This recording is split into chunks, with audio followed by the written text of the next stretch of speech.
હાલમાં એક મહત્વના સમાચાર સામે આવ્યા છે। ભગવાન જગન્નાથની 149મી રથયાત્રા સમય કરતા 1 કલાક મોડી છે। ગજરાજ સરસપુરમાં પહોંચ્યા છે અને ભગવાનના ત્રણેય રથ હજુ પણ નિજ મંદિરની બહાર છે।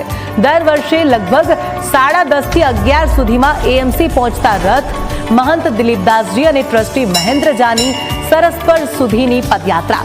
એએમસીના સ્વાગતના બદલે મહંતની ગજરાજ સાથે પગપાળા સવારી યાત્રા મોડી પડતા ટેબ્લો અને અખાડાઓની ઝડપી આગળ કૂચ। તો દર વર્ષે કરતા આ વર્ષે રથયાત્રા મોડી છે તેવા સમાચાર હાલમાં સામે આવી રહ્યા છે। ભગવાન જગન્નાથની 149મી રથયાત્રા 1 કલાક મોડી। ગજરાજ સરસપુરમાં પણ ભગવાનના ત્રણેય રથ હજુ પણ નિજ મંદિરની બહાર। દર વર્ષે 10:30 થી 11 સુધીમાં એએમસી સુધી આ રથ પહોંચી જતા હોય છે। महंत दिलीपदासजी અને ટ્રસ્ટી મહેન્દ્ર જાની સરસપુર સુધીની પદયાત્રા।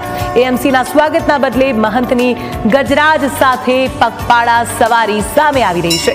યાત્રા મોડી પડતા ટેબ્લો અને અખાડાઓની ઝડપી આગેકૂચ એટલે કે ટેબ્લો અને જે ગજરાજ છે ઝડપી આગળ વધી રહ્યા છે, પરંતુ જે રથ છે ભગવાન જગન્નાથ, બહેન સુભદ્રા અને ભાઈ બલરામના રથ ઘણા જ પાછળ રહી ચૂક્યા છે। જો આપણે દર વર્ષની સરખામણી કરીએ, દર વર્ષે 10:30 થી 11 સુધીમાં આ જે ત્રણેય રથ છે એએમસી સુધી પહોંચી જતા હોય છે, પરંતુ હજુ આ રથ ઘણા જ પાછળ રહી ગયા છે। महंत दिलीपदासजी અને ટ્રસ્ટી મહેન્દ્ર જાની સરસપુર સુધીની પદયાત્રા। એએમસીના સ્વાગતના બદલે महंतની ગજરાજ સાથે પગપાળા સવારી।